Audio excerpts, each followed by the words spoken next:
The challenge is going out. The match will begin shortly.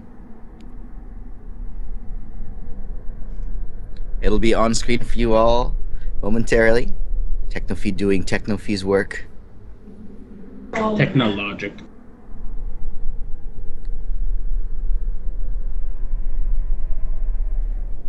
And here's the coin flip. Let the match begin.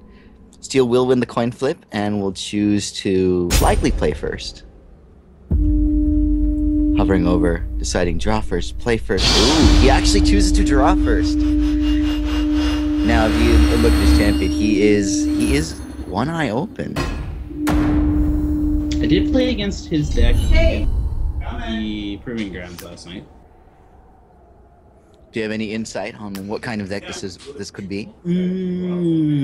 Not that I'll spoil for this right now, although I never did see his champion power used. It was a fairly quick match. I got fairly lucky in game one. You were there. You were there. You saw that. I may or may not have been paying attention. Anyway, Yep. turn one Sapphire and an Arcane Focus, sees Side of the Sun and a Wild Shard. That opts to put Wild Shard on top of his deck. Now, that knowledge is not available to his opponent. Not on top of his deck, into his hand. I mean, into his hand, yes. Takes a Wild Shard. That means he doesn't need the Side of the Sun, perhaps. Maybe he's not ready for it. Maybe he needs that Wild as... It's a couple of unusual champions here. I know we pointed out one eye open, but I'm not sure if we mentioned that Aridin is running Nin. Oh, he is. Let's not forget our opponent in featuring this match. Aridin, in the shadow, 2 charges, buries the top 2 cards of his opponent's deck, putting the cards into his graveyard. Are we seeing a bury all the cards deck? Blood Sapphire. Vanish. Fighters. Control. I wonder if Nin is the best option for that. We'll find out. I believe that is all 3 shard types for Lacos here. We can't really see his thresholds behind the card guard, but he does have that soul model out, and I believe he's rocking 1 diamond, 1 sapphire, and 1 wild threshold right now. Considering his options, 3 resources open, and wondering what his opponent's going to do. Aridin holding up 3 charges, not using the charge power yet, and charge power is only once per turn. Means he might have a plan for that.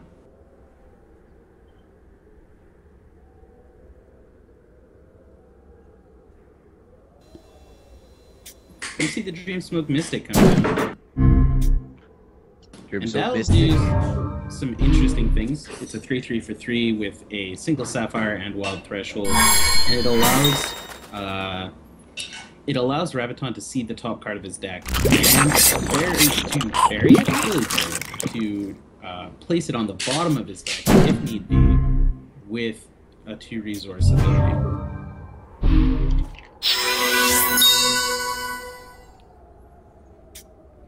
We see that's an interesting thing to see. Yeah, the top of his deck is pretty much exactly what he wants to see here. Now, there is some danger here. He has to wonder if his opponent is going to use his charge power at all. We see Fanteo the Broodlord come down. So this is a 1/4 for 3 double blood threshold unique Venom troop who will be able to bury 3 Tarantula eggs, not bury them, to shuffle them into Rabaton's deck. And when those are hit, when those are either drawn or buried, they will turn into 5/5 Tarantulas, much like the PvE champion Zarlok. They'll also destroy a troop on the opposing side of the board, which, fortunately for Steel here, means that he will be able to draw the top card of his deck as Aridin is holding on his charge power, and Angel of Dawn comes into play.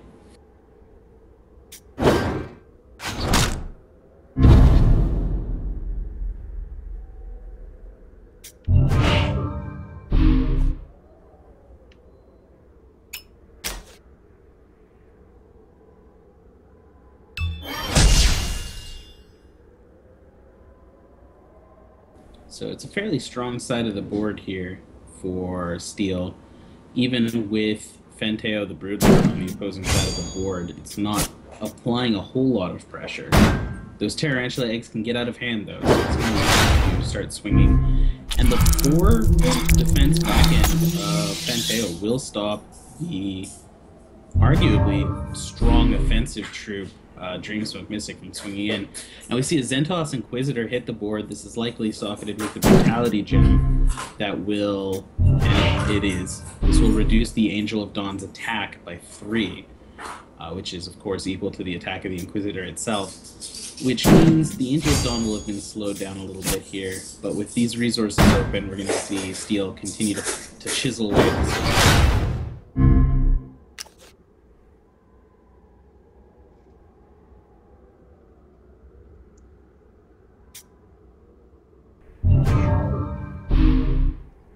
I haven't seen a Zentos Inquisitor for a while. A bit of a shot back to set 1. A very powerful, very strong orientated troop.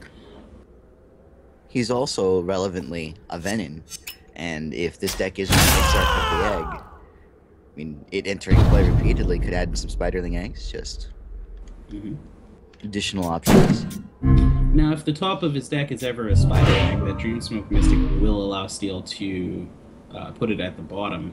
But if multiple cards are being buried at once, he doesn't get a chance to interrupt that as it resolves. So we see him swing in for 1 Steel, and then Fanteo toss in his end of turn. 3 Tarantula eggs, wahaha, now inside of Steel's deck. Airden will draw for the turn, and will likely see his charge power here. Just trying to hit 2 cards, maybe see a Tarantula here, and destroy one of Steel's troops on the board.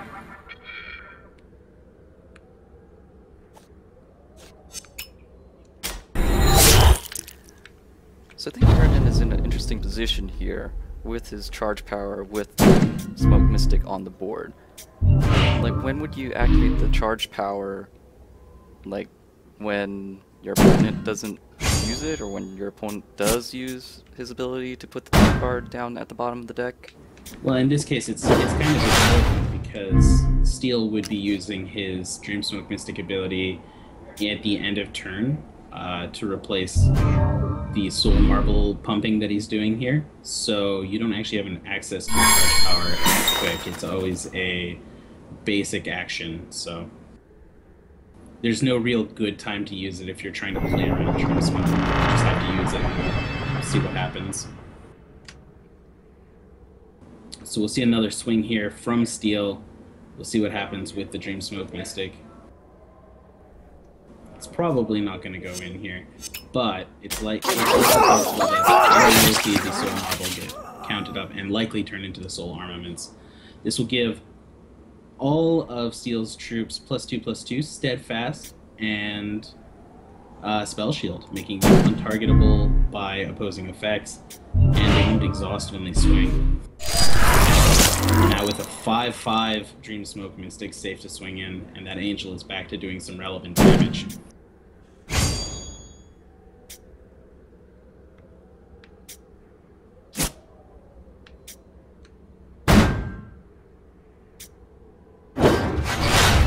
Now, this will stop the Tarantulas from swinging through on Steel's side of the board, but it doesn't necessarily completely hose him here. And as well, Airden is playing Sapphire, so a Time Ripple can affect the Soul Armaments and bring that back into the hand of Steel. Danger will not guess a wonder. And we'll see at the end of turn the Azure Sorceress being dropped. A 2/2 for 4 with a major and a minor socket. And if I had to guess, well, we know that's quick, and it's also got the Bury Gem, which means that it will bury the top 4 cards of Steel's deck, and any 4 or higher cost troop that comes into play will get inspired by the Azure Fate of Sorceress's ability, and here we see it happening. The Tarantula gets hit, it's a 5/5, it buries 10 cards, it finds another Tarantula, buries another 10 cards, and there goes Steel's deck. He is unable to play the game without a deck. He will draw a card at the beginning of his turn, his hand will hit the bare board, and he will lose. So we see the good games put out there, that Azure Fate Fanteo combo, too strong really to deal with there. If it had missed a Tarantula, it would have given Steel some more time to react, but taking an advantageous board position and falling behind there.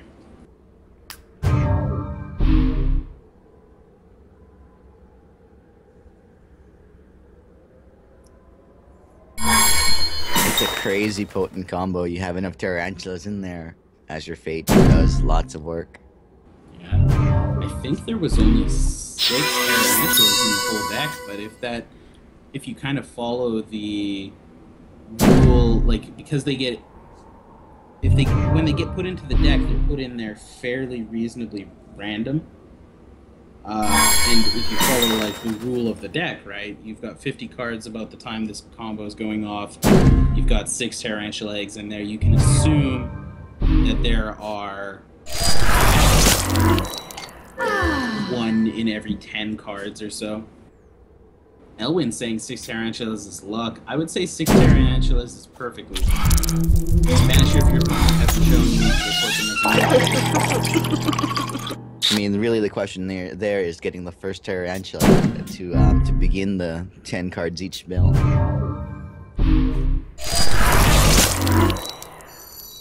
Because they are close, it might come out before you need it. I mean, I guess getting a tarantula earlier than you could expect is still a decent thing.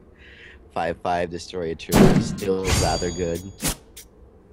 But it could be that when you have Azure Fate online, if you don't have any ways to get the first one buried, the combo might not go off.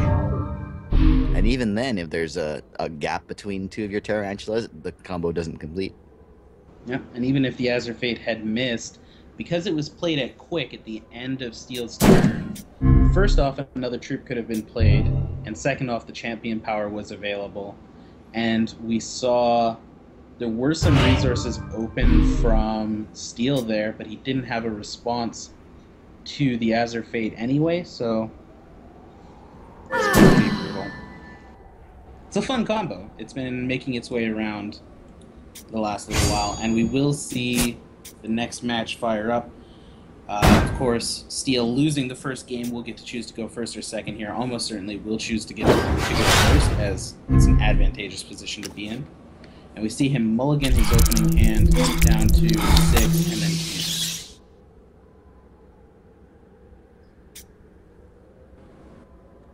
did he choose to go second?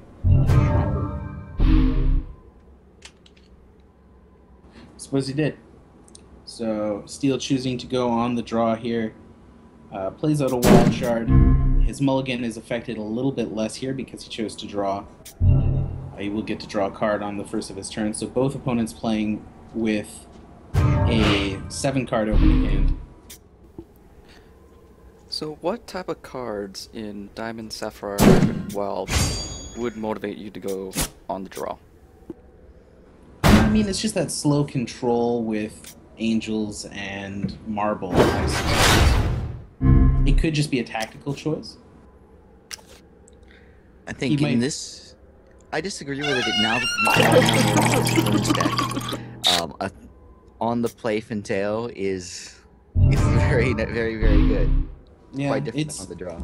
It's a super dangerous position to be in. I mean, I'm sure he has his reasons for it, but it's, you know, from a casting standpoint, from the time in Hex's history where a deck wants to be on the draw very often. That being said, I'm not the pilot of his deck, so he's probably got reasons for it that I don't know. Now, we do see an interesting combo here. We see Sight of the Sun and Soul Marble on the board. If Aridin can't answer this, and of note, Aridin appears to be stuck on 2, well, Steel, even with his mulligan, is making rounds at 3 resources. If Aridin can't answer Sight of the Sun with a lock cast or then Steel will be able to go 4 resources next turn, possibly. Use Sight of the Sun and his charge power to pump that Soul Marble up, I believe, in 1 turn. 4, 8, 12, yeah. Just immediately fill that Soul Marble up, and even put a second troop onto the board if he has 2 resources remaining. So that's and a fairly some help doing it. Absolutely. So for people who were asking earlier why Sight of the Sun was the not Sight of the Sun, One Eye Open was the champion, this is the reason. We'll see these resources pumped in.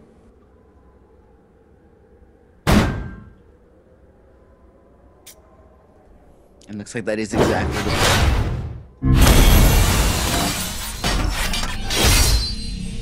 Absolutely. It would be hard to imagine a world where you